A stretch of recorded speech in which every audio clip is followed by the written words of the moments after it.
This is another video in the series for Math 1224 for UTSA. Today we'll be talking about 5.3, the divergence and integral tests. So suppose you have some series that's known to converge to some value. Then there's something we can say about the limit. Take this example. If I had the sum, say, as n goes from 1 to infinity of, say, 1. Well, this would be 1 plus 1 plus 1 plus 1 plus 1 forever, right? Well, this is clearly going to diverge to infinity because you're just accumulating too much stuff. What if I had something like this? N equals 1 to infinity of, let's say 1 plus, let's say 10 to the negative 1 power, or negative n power, rather. Okay, so you'd have 1.1 plus 1.01 plus 1.001 plus 1.0001, right? And so forth. Each term by term, this is more than each of these. Oops, right? So certainly this is going to diverge also. You're adding up more stuff. Now, these terms are shrinking as you go along, but they're shrinking down to 1. You're still adding up too much stuff. This also diverges to infinity. What if you add something like this? The sum as n goes from 1 to infinity of, say, 10 to the negative n, something like that, right? So you have 0.1 plus 0.01 plus 0.001 plus 0.0001, right? You're adding up teeny tiny numbers, and this is a geometric series, right? So this is going to equal, pretty sure we worked this out already, 1 over 1/10, 1 minus 1/10, right? So is that 9/10? So that's going to be 1 over 9/10 of 10/9. I believe that's right. Yeah, that's right. This will be 0.111111, 10 over 9. So notice how these terms have to shrink to 0. So if you have some series that you know converges, then the limit of the terms of the sequence must be 0. Okay? And you can reverse that, the contrapositive. If you know that the limit of the sequence is not 0, then you know that the series does not converge. So this leads us to the nth term divergence test. If the limit as n goes to infinity of a sub n is not 0, then the series diverges. Okay? So there's two ways for this to occur. This limit could be equal to 1 or 2 or negative 2 or whatever, just some number that's not 0, or the limit could not exist. So either if the limit doesn't exist, or if it does exist but equals some other number than 0 rather, then you know that the series diverges. Okay, so but there's something to watch out for. If the limit is 0, that does not on its own mean that the sequence converges. So if you say, oh, the limit is 0, that means maybe it converges. It could, but we can't conclude that based on this test. This test can only show divergence. It cannot show convergence. And we'll see an example of that in a moment. So looking at this one, so the sum as n goes from 1 to infinity of negative 1 to the n power. So this is going to be, well, negative 1 plus 1 minus 1 plus 1 minus 1 plus 1 minus ... And you would go, oh, well, aren't these going to cancel out pairwise? Well, if you examine the sequence of partial sums, no, not quite. Basically, you run into a problem because the limit as n goes to infinity of the sequence of partial sums, for one thing, doesn't exist, but we don't need to do that even. We can just look at this. This alternates plus 1, minus 1, plus 1, minus 1, plus 1, minus 1. It doesn't go to 0. This does not exist. Therefore, the series diverges.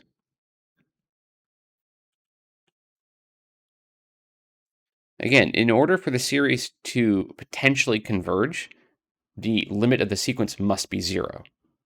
Okay, and if the limit is not 0, either it doesn't exist or it's some other value, then the series diverges. How about this one? Well, the limit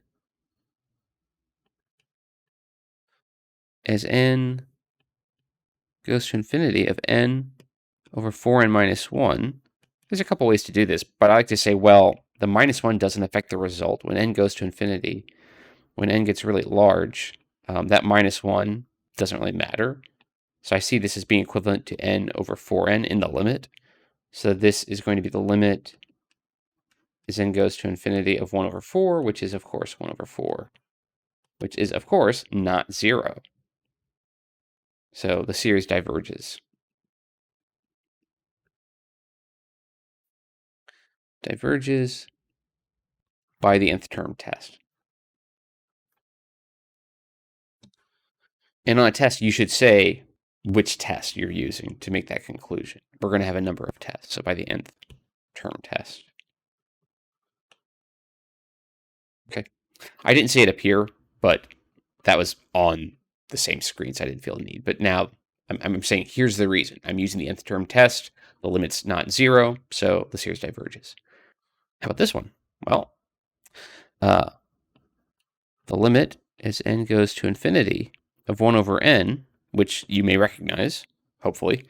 Well, if n's going to infinity, the bottom is growing and growing and growing, and the top is just 1. This is 1 over an ever-increasing number. This is 0. What do we conclude? No conclusion. The series might converge.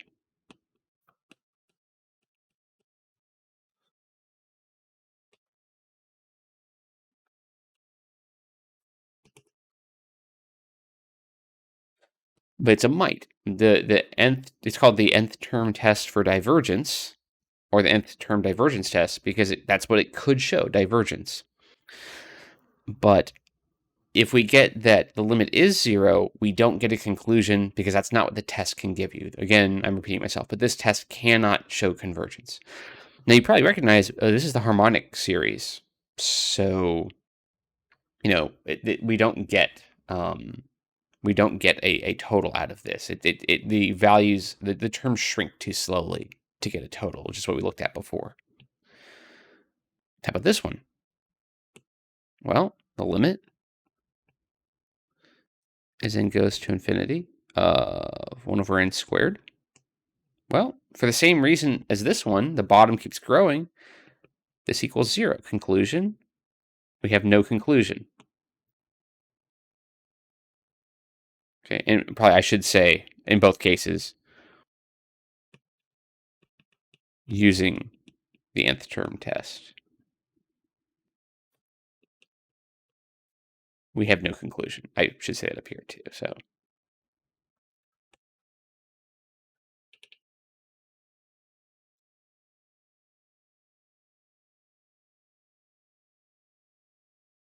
okay, using the nth term test, we get no conclusion in this case. Again, we cannot conclude convergence based on this test. We can only conclude divergence if that occurs for us. How about this one? Limit as n goes to infinity of e to the 1 over n power. Well, the exponential base e function is continuous, so I can use a property of limits and say that this is e to the limit as n goes to infinity of 1 over n. And as long as the limiting value in the exponent is in the domain of the function e to the x, then we're okay. And of course, this is e to the 0 power, which is 1, which is not 0. So the series diverges by the nth term test.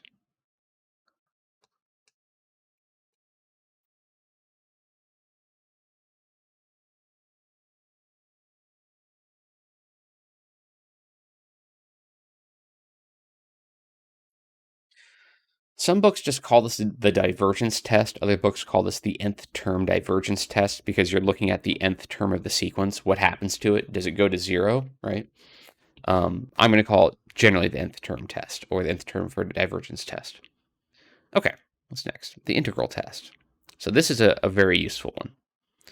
So given a sequence a sub n and a function f that is continuous and decreasing on the interval from 1 to infinity, if there is some big N in the natural numbers, so 1, 2, 3, 4, 5, a counting number essentially, such that a sub n equals f of n, f of little n, I should say, for all little n greater than or equal to big N, then the integral from 1 to infinity of f of x dx and the series as n goes from 1 to infinity of a sub n, little n, either both converge or both diverge. Why is that?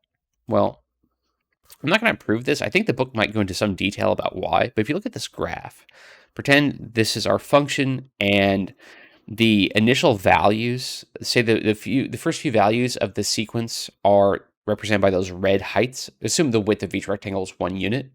So these heights don't match the function, but starting with the first blue rectangle, this height matches the value of the sequence, right? So basically, this height right, if I can zoom in, this height right here, this is A4, right? This height right here, this is A5, right? So this area is A4, because A4 tall, 1 unit wide. This area is A5, so A5 tall, 1 unit wide.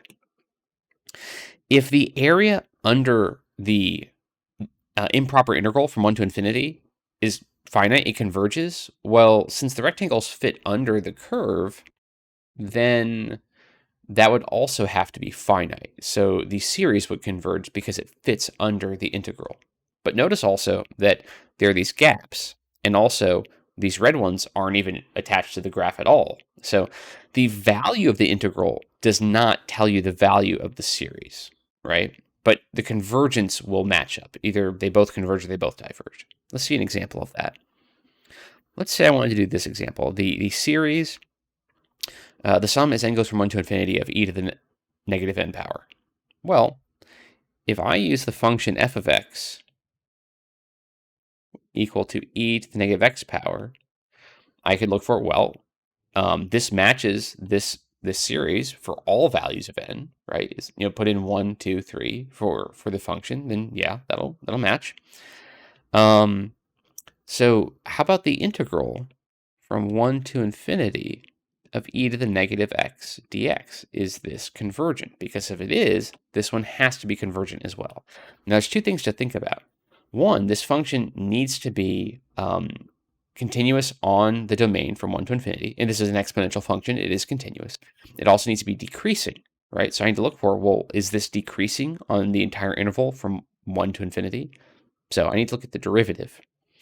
F prime of x, this is equal to negative e to the negative x power, all right? Just using the chain rule. E to the negative x power is always positive, so I'm negating something that's always positive. This is always negative. So this thing is decreasing on its entire domain. And you may recall that it looks somewhat like this, right? So the function is continuous. It is decreasing. So what I might even want to point out is this is continuous.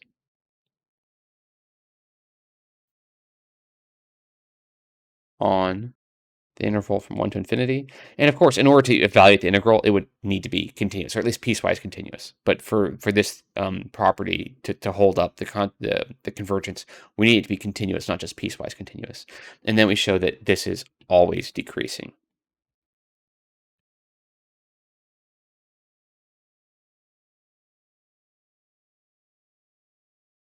Okay. And these conditions have to be checked. It would be possible to have a sequence that you could attach to some function that's not continuous, and you might think it converges when it doesn't, or the function's not decreasing and you think you have divergence when you don't. So basically this will be the limit, because this is improper, as t goes to infinity of the integral from 1 to t of e to the negative x dx. Okay, and the antiderivative here is relatively simple. I could do a substitution, u equals negative x, or I could just borrow a negative 1. So this is the limit as t goes to infinity of negative e to the negative x evaluated at 1 and at t. So this equals the limit as t goes to infinity of negative e to the negative t minus negative, so plus e to the negative 1, right? So this equals the limit as t goes to infinity of, well, negative 1 over e to the t plus 1 over e, right? Now, since t is going to infinity, I know that e to the t will also go to infinity because that's the end behavior of the exponential base e function. As the input goes to infinity, the output goes to infinity. I could show more properties from Cal 1, limit properties from Cal 1. I could separate, I could use the sum property and then the quotient property, but we'll just cut to the chase. Since e to the t goes to infinity, I know that this goes to 0. So this is 0 plus 1 over e. So I get 1 over e. So this integral converges to 1 over e. Therefore, this series converges. I don't know to where. Maybe it's quite different from 1 over e. Maybe it's a lot more than that or a lot less than that, but this converges. So by the integral test,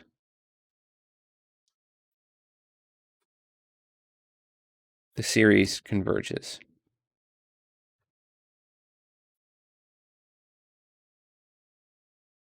Okay. To what? I don't know. Now, what we could do is treat this one a little bit differently and say, well, really, oh, I'm almost out of room. Let's do this.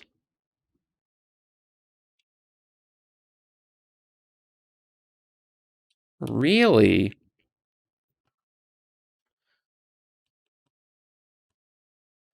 I could write this as 1 over e to the n power, and then write this as 1 over e times 1 over e to the n minus 1 power. Strip off one copy. Oh, this is geometric. I have a times r to the n minus 1 power. So this equal, and 1 over e is less than 1, right? Yeah. So this equals 1 over e over 1 minus 1 over e.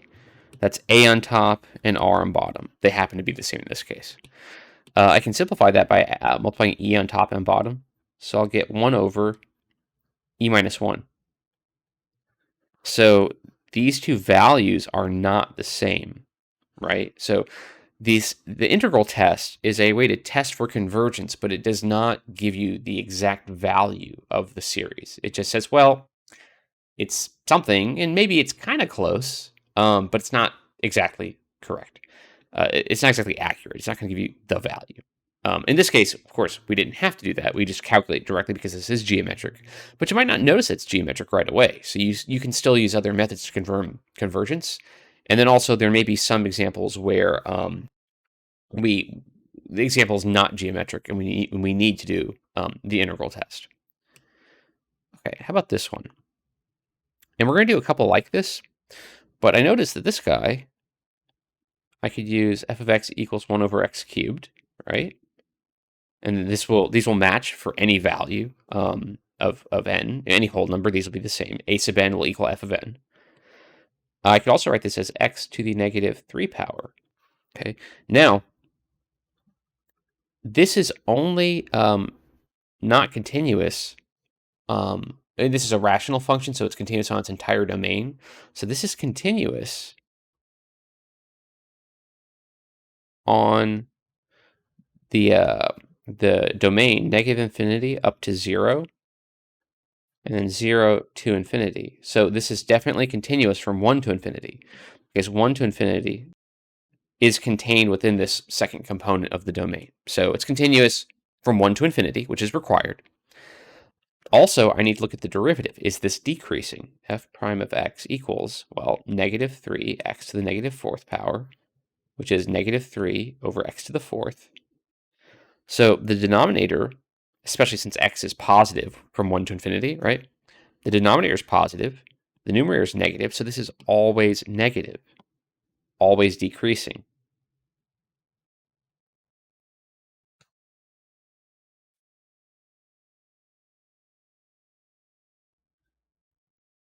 So it's continuous, it's decreasing. That means we can use that property. the integral test. So how about the integral from 1 to infinity of 1 over x cubed dx? Now, you might remember this. Maybe not, but maybe you do. So we're going to go ahead and work this one out, and then I'll point out a shortcut that we could use. Okay, so this is going to be the limit as, not n, t. T goes to infinity of the integral from 1 to t of x to the negative 3 power dx. So this equals the limit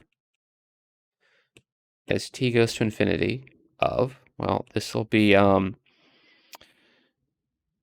x to the negative 2 power over negative 2. Yep. Evaluated at 1 and at t. So this equals the limit as t goes to infinity of t, well, 1/2. Yeah, let's do it that way. Negative 1/2, rather. T to the negative 2 power minus negative, so plus 1/2. 1 to the negative 1 power, negative 2 power, rather. Okay. So this equals the limit as t goes to infinity of negative 1 over 2t squared plus 1/2. Okay? Well, if t is going to infinity, then so is t squared. So this denominator is going to infinity. So the whole fraction is going to 0. So we have 0 plus 1/2.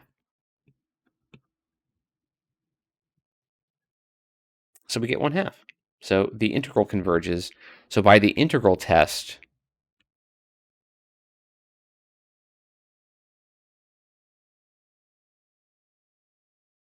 the series converges.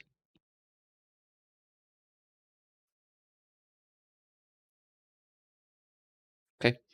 Now, what you might have noticed is this is something that we've done before. When you have an improper integral of this format, 1 over x to the p power, then as long as p is greater than 1, this converges, right? So this 1 over x to the p with p equals 3, which is greater than 1.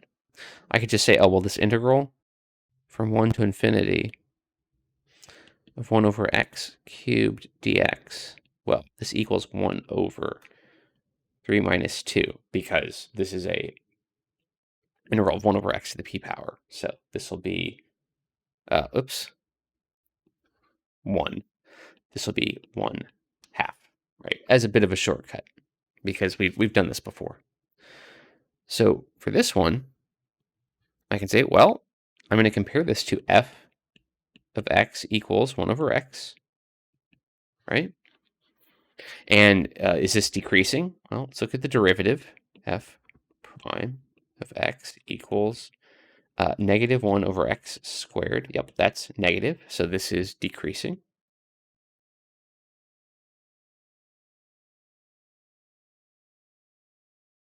Okay. Is this continuous? Yeah, and this is continuous on its domain.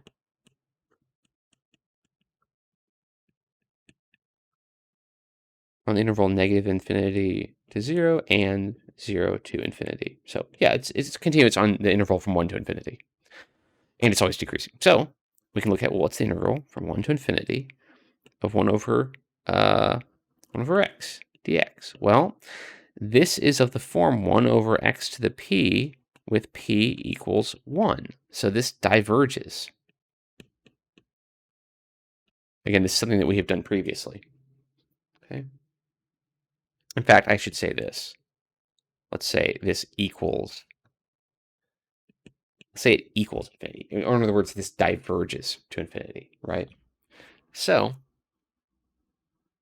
this we'll say then that by the integral test,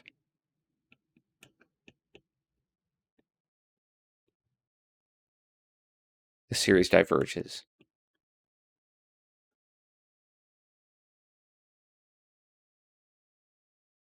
Okay. How about another example, kind of like this, but this one's clearly different. This is not just n to some power. So I probably want to try f of x equals 1 over the square root of 2x minus 1, or in other words, 2x minus 1 to the negative 1/2 power, right? So is this continuous? Well, the domain here, if you look for, well, what would cause the denominator to be 0? Well, 1/2. So the domain is 1/2 to infinity. And this is, well, it's not a rational function because of the root. It's a radical function, and the domain is 1/2 to infinity. It's continuous on its domain. So continuous.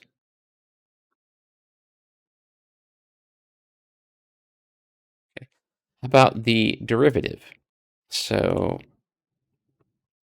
f prime of x, well, this equals negative 1/2 times 2x minus 1 to the negative 3/2 power. We're running out of room here.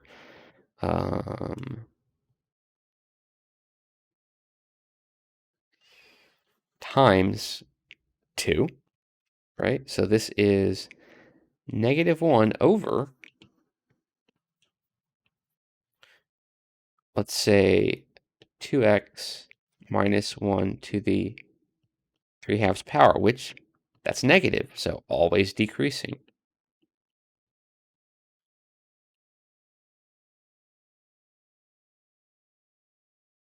Okay, something that we have to check for.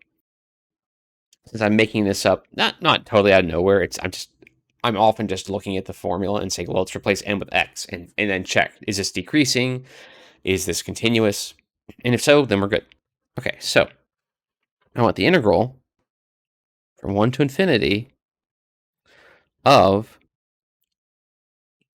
2x minus 1 to the negative 1/2 power dx.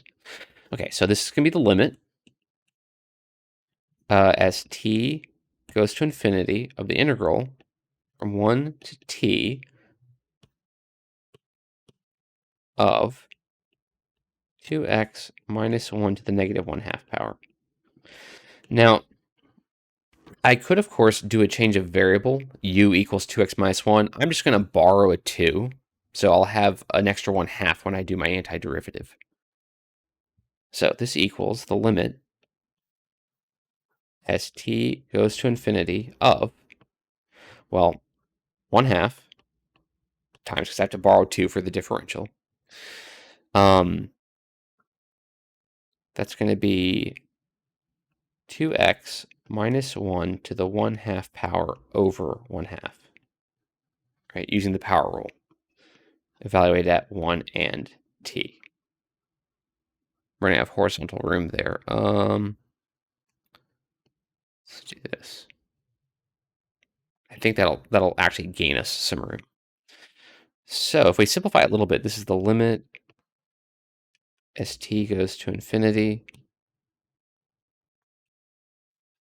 of the square root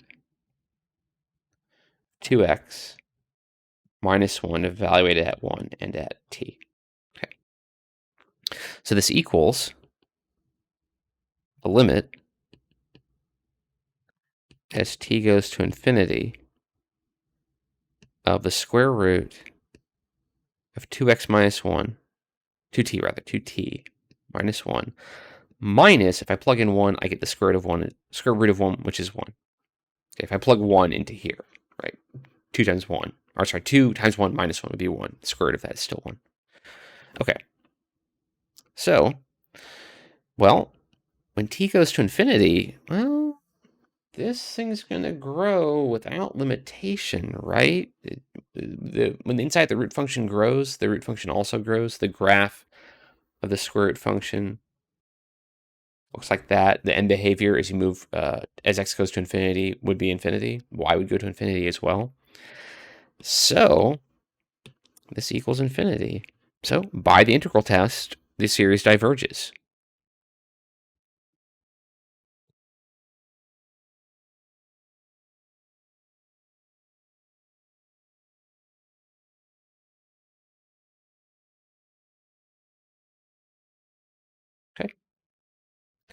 All right, what's next? P-series. This is essentially what we were looking at a moment ago. Basically, we've worked out the integral from 1 to infinity of 1 over x to the p power dx. So we can always compare something of this format, a series of this format, to one of those integrals. So why don't we just have a shortcut for this? So if p is some real number, doesn't have to be a whole number, then the series, as n goes from 1 to infinity, of 1 over n to the p power is called a p-series. Okay. A p-series converges if p is greater than 1 and diverges if p is less than or equal to 1. So up here, I can look at this and go, oh, this is a p-series. It converges. I can look at this and go, oh, this is a p-series. N equals 1, so it diverges. I forgot to say n is greater. I'm sorry, p is greater than 1 here, so converges. Here, p is equal to 1, diverges. Okay, so let's look at another example. Well, with this one, here, p equals 4. This is a p-series with p equals 4, so this converges. Converges since this is a p-series with p equals 4. And I don't really need to do anything else. I just say, hey, this is a p-series. And in fact, I can, if I want, I can say, well, the integral is going to be integral from 1 to infinity of 1 over x to the 4th power dx. Since p is greater than 1, this is 1 over 4 minus 1, or 1/3. The integral converges, therefore, the series converges. How about this one? Well, this is also a p-series. P equals 2/5. Right? So if I were to compare to an integral, it's an integral from 1 to infinity of 1 over x to the 2/5 power dx. This diverges. In fact, let's say equals infinity. So this is a p-series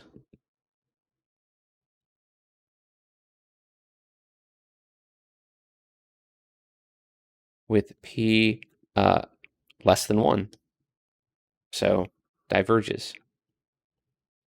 Or I should say, I should probably speak in a complete idea. So the series diverges.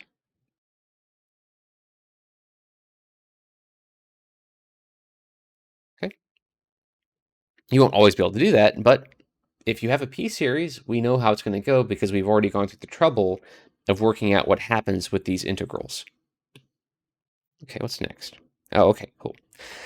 Estimating the value of a series. Because again, here we know that this converges, but this integral being 1/3 does not mean that this series is 1/3. Maybe it's kind of close, I guess, but it's not going to be 1/3. It's going to be off by at least some. So how do we estimate what is the value of the series? Okay. So suppose that some series has been shown to be convergent using the integral test, right? And your f of x is continuous on interval from 1 to infinity. It's decreasing, all that stuff. Then s, I'm using s for sum. S equals the value of the series, and the nth partial sum s, the capital nth partial sum s sub capital N could be used as an estimate of s. Just say, well, let's take the first 100 terms, add them up, take that as the estimate, right? The remainder r sub n big N equals s minus s sub big N is the error in using s sub big N to estimate s, and that remainder, the error in using that partial sum, is sandwiched between two integrals. So let's look at a diagram that might make this clearer. Like why is that thing? So here is a graph of the function, and I've got some x coordinates marked out 1, 2, dot, dot, dot, dot, dot, dot, up to big N, up to big N plus 1. And the next one would be big N plus 2, but I don't need to mark all of them. So I've got units marked out every 1 unit, and then also I start making rectangles at big N plus 1, okay? This first rectangle, its height is attached to the function, right? So this ordered pair here at the corner, this is big N plus 1, comma, f of big N plus 1, right? That f of big N plus 1, that'd be the y coordinate. Well, since this is the function based on the integral test, that means the ordered pair is big N plus 1, comma, a sub big N plus 1. So the height of this rectangle is big N plus 1. If its width is 1, that means its area is a sub big N plus 1. And for the next rectangle, its area is a sub big N plus 2, and then a sub big N plus 3, and so forth. So these rectangles represent the area of the remaining, the value of the remaining terms of the series. If you add them up, the area of these rectangles added up will be that remainder in the series, okay? So notice that these are all overestimates. These rectangles are all above the function. So the integral from from n plus 1 to infinity, big N plus 1 rather, of f of x dx, this would be an underestimate for the remainder, okay? On the other hand, so for this one, because I'm starting the integral at n, I'm making my rectangles underestimates. I'm not doing this and making overestimates. I'm starting the integral at n rather than n plus 1, so I've got this bit of area here. But now that forces my rectangles to be under the graph rather than over because of where I'm starting the integral. So this first rectangle has its area a sub big N plus 1, and then next is a sub big N plus 2, and then a sub big N plus 3, and so forth. So if you add up these rectangle areas, that will equal the value of the remainder of the series. But these are all underestimates compared to the integral. So the remainder is less than the integral from big N to infinity. Okay, so if I start my integral at big N plus 1, then the remainder is more than that. If I start my integral at big N, the remainder is less than that. So I know that the remainder is between these two integrals. So I can estimate the value of the remainder, and therefore the error in using the big Nth partial sum as an estimate for the value of the series. And again, I can calculate that error using integrals. So let's do an example of that. Let's say we want to estimate the value of the series as n goes from 1 to infinity of 1 over n squared. And we're going to calculate S10, and we're going to estimate R10. That would be the error in using S10. So S10, that's going to equal, well, the sum as n goes from 1 to 10 of 1 over n squared.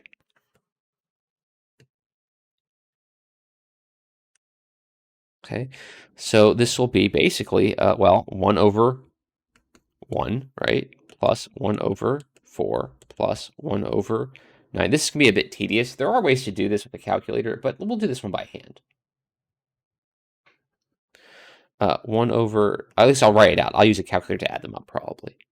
1 over 16 plus 1 over 25 plus 1 over 36 plus 1 over 49 plus 1 over 64 plus 1 over 81 plus 1 over 100, right? 2, 3, 4, 5, 6, 7, 8, 9, 10. Okay, making sure I didn't miss any. Well, what is that? Rather than doing the arithmetic by hand, we'll use a calculator for this part. Okay, so I get kind of a messy number, but I want the exact value, and then also I want a decimal. So 1968 329 over 127 0080. Okay, and then the decimal version of that, this is approximately